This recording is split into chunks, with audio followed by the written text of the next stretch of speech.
Welcome back, Wolfpack. Vrolas here to a facts, stats, trivia, and a top 10 for the Dragon type. Now, if you're really enjoying this series, please leave a thumbs up and comment down below which type you want to see next. I'm going to kind of do it like the most popular thing gets the next one in the series, and please tell me how much you are enjoying this by showing your support and love. So let's get into the Dragon type, a very powerful typing. So powerful, in fact, that a type was created to help combat it, and that is the Fairy typing. So when we look at its defensive matchups, we see Fairy as a weakness, Dragon as a weakness, so it is weak to itself, and Ice as a weakness. These are some very heavily used typings, especially Ice and Fairy, to help with all these Dragon type Pokemon and their other usefulness that they have.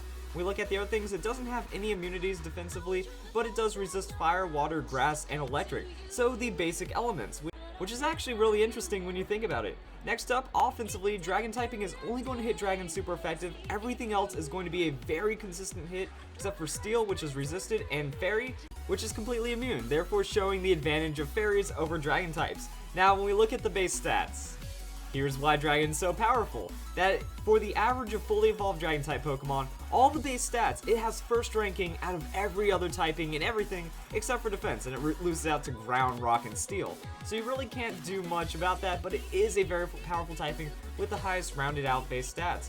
Alright, now it's time for some fun trivia. So Dragonite is the first pseudo-legendary Pokemon in the Pokedex. A pseudo-legendary is a Pokemon with a base stat total of 600, but it isn't classified as a legendary. And Dragon typing is the most common typing of all pseudo-legendary Pokemon.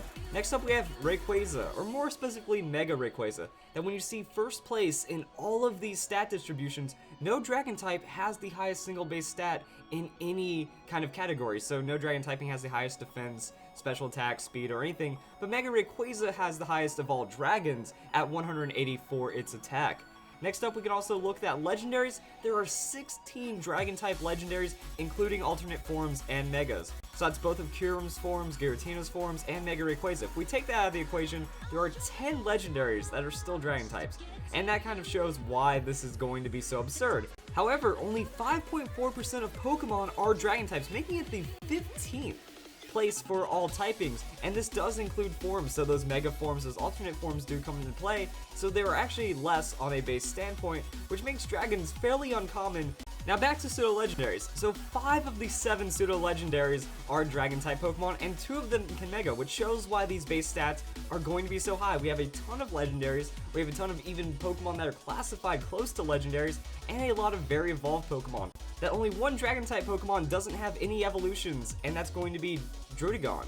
So besides that, we just have a lot of crazy base stats. Other little fun trivia is that in Generation 2, only one Dragon-type Pokemon was introduced, and that was Kingdra. Also, if a Pokemon has the ability Color Change and is hit by a Dragon-type hit, now it's going to be hit by that same Dragon-type hit, only super effective. So Color Change isn't giving it advantage, it's actually just making it weaker.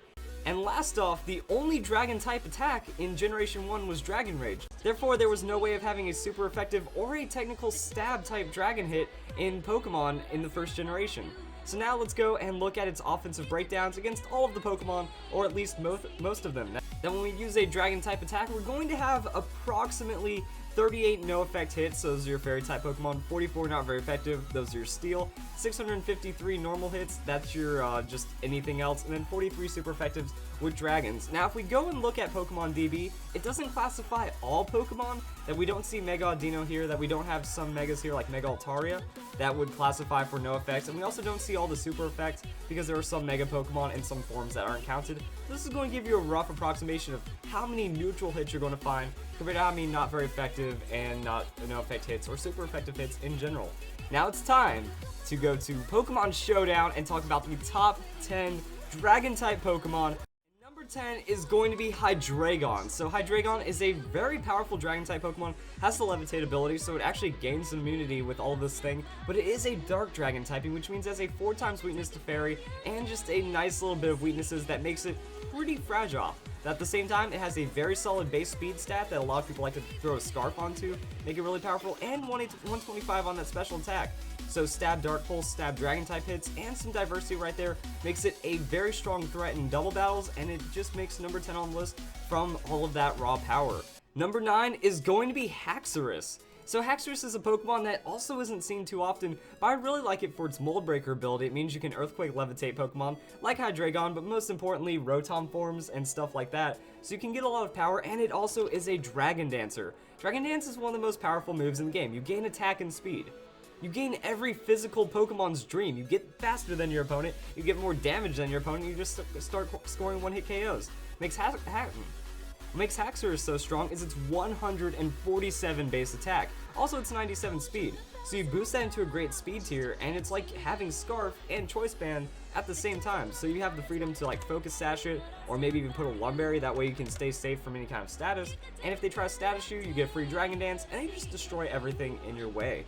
Now, number 8 on this list is going to be Tyrantrum, pretty much for the same reason as Haxorus. It gets Dragon Dance, but what I like more about it for Haxorus is that the Rock Head ability. That until recently, I might have put Tyrantrum like number 10 on this list, but now because of the Rock Head ability, it just has too much power from using Head Smash. So Head Smash is one of the strongest moves in the game, 150 base power, going to get Stab on Tyrantrum, and Rock Head reduces that recoil. So now you can safely use a Focus Sash on this Pokemon and set up and then Head Smash.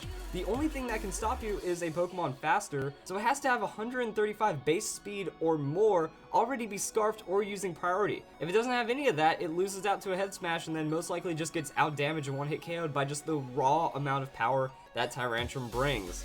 Alright, so number 7 on this list is actually going to be very interesting. I'm putting Latios and Latios, both of them in the same spot for number 7. They are very powerful Dragon-type Pokemon, and they have a lot of reliability. Most of it just comes from straight-up speed. That they share a 110 base speed stat, and that means that they can just kind of use a Life Orb, have a lot of natural outspeeds, have some really strong coverage, and a good amount of sustain, as well as just a lot of utility.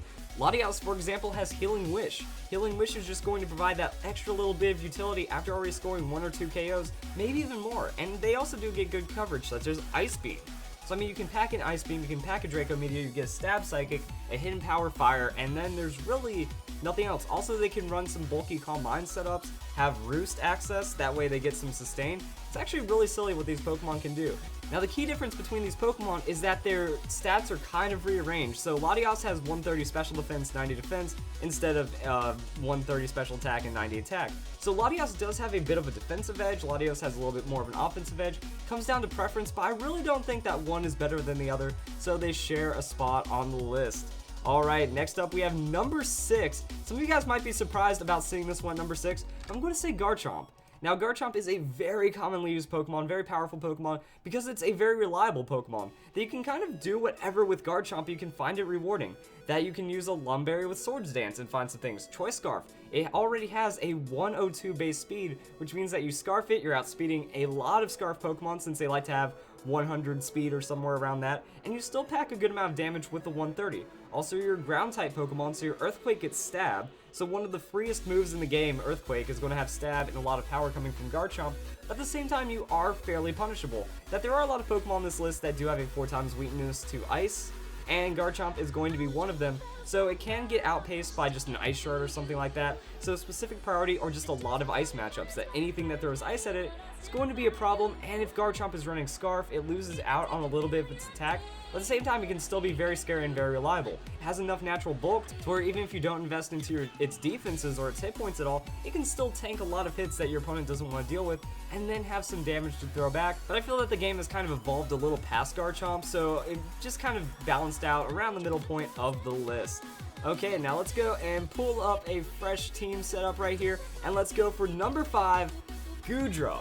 Now, this might be one of the more absurd things I'm putting on the list. When you look at Goodra, it's another very reliable Pokemon, but it also packs some great coverage, and it's a very reliable special attacker. That the cool thing about Goodra is that everything that it's weak to. As a pure Dragon type, we already saw it's weak against Ice, weak against Dragon, and also weak against Fairy. Look at Sludge Wave. So it can have a very high base power, super effective hit against Fairy type Pokemon, and since most fairies are going to be attacking you specially with like a pixelated hyper voice or something on those lines, huge moonblast, you can actually tank it up with your special defense and run really well.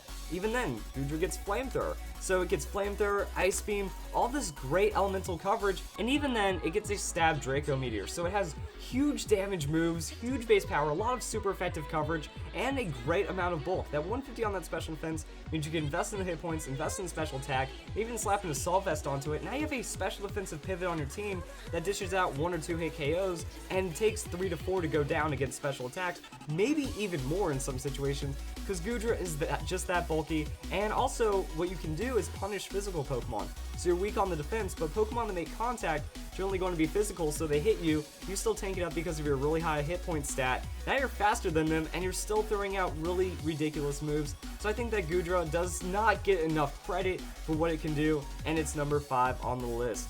Alright, number 4 on the list is another Pokemon I think is a little bit overlooked. I'm going to have to go with Noivern. Noivern's power comes in the late game. The mid to late game in a Pokemon battle where Pokemon have already taken damage, maybe one of your opponent's key sweepers is gone, and then Noivern can just come in and clean house. That it has 123 speed, so it's faster than Greninja. 97 special attack, now that while that isn't a lot, we can still throw a Life Orb on it. We can still do a lot of things that make this Pokemon scale really well. Then it has Boom Burst, then it has Draco Meteor, has all these really high clean out tools. It can get Flamethrower, Heat Wave, Air Slash, Dark Pulse, the list goes on for what this Pokemon can bring for coverage, and then you're pretty much playing that game of either hitting super or hitting very high base damage, and since you're so fast, you know, you're not going to go down unless you get a super effective hit, so you can tank a neutral hit really well with your nice base stats. You just throw out fast hit after fast hit, and if your opponent is already weakened, even a little, then you just get easy cleanup with Noivern, and that's why I wanted number 4 on the list. It's such a fast Pokemon, such a powerful Pokemon, and it's going to be solid. Number 3, putting Salamence, and I include Mega Salamence for this number 3 position. So Mega Salamence is a ridiculously powerful Pokemon because of its Aerialate ability, that when it wants to come in, it wants to Dragon Dance. Here we are, we're seeing that move Dragon Dance again. Mega Salamence, it comes in, hits that Dragon Dance really hard. Now it gets a stupid amount of speed, a stupid amount of attack, but since it's a Mega, it doesn't really have an item. So you're trading the item slot for just extra bulk, extra attack, extra speed, but not a ridiculous amount. So there are things that do make Mega Salamence have these drawbacks to it, but if you can set up that Dragon Dance really uncontested and your opponent doesn't have a hard answer for it, they're in trouble. And even then, regular Salamence sees a solid amount of play as well. So if we just kind of go to regular Salamence, it still has some really good stats. It has the Moxie ability or Intimidate. So in doubles, it can be a really good Intimidate support. In singles, it can just kind of come in with Scarf, Moxie it up, and then do a lot of serious things, or even have a Life Orb. With Life Orb, it can come in, Draco Meteor, really easy Moxie, transition to physical, so it becomes a mixed sweeper, and it does a lot of silly things. So Salamence, great diversity, great setup potential, and just a lot of raw power overall. Next up, we have Altaria. I'm going to put Mega Altaria for the number 2 position. Where'd you go? Guys? Anyone? Well, for those of you who are still here, let me try to defend my case really well. I feel that with the way the Mega Altaria is built up, it has the Pixelate ability, so effectively it becomes an anti-dragon Pokemon by gaining a fairy typing with Pixelate, which means that a lot of natural stab dragon moves just aren't going to do anything to it, and it gets access to Cotton Guard. Cotton Guard is a huge move, and it is the bulkiest Pokemon to use Cotton Guard. Raises uses defense by 3. So you're gaining 2.5 times your defense in one turn, which means you're outpacing anything, Swords Dance, Dragon Dance, and since more Pokemon in the game tend to be physical than special, Cotton Guard's just too huge. It also gets Roost, and then it can kind of do whatever from there. You can even just run Dragon Dance. That all you have to do is run Dragon Dance into a return, since you aren't immune by Fairy, and Fairy does really well against everything. This is going to be ultimate bulk right here, or you can even just kind of forgo the Dragon Dance, run into a Hyper Voice, and now you're still going to be a huge special threat that can kind of do whatever it wants, and it can even cleric for the team by running Heal Bell. So Mega Altaria is a great Pokemon. I feel it's very underestimated, and like if you get the right setup in, you can wall out your opponent's team really well, and it is a Pokemon definitely worth fearing, and it does just counter out a lot of other dragons while also just having a very strong position. That unless you directly just keep hitting it super effective, it's eventually just going to gain a lot of damage, have that boost from Pixelate, and just be too bulky to deal with, and just have too much damage to also respond to as well.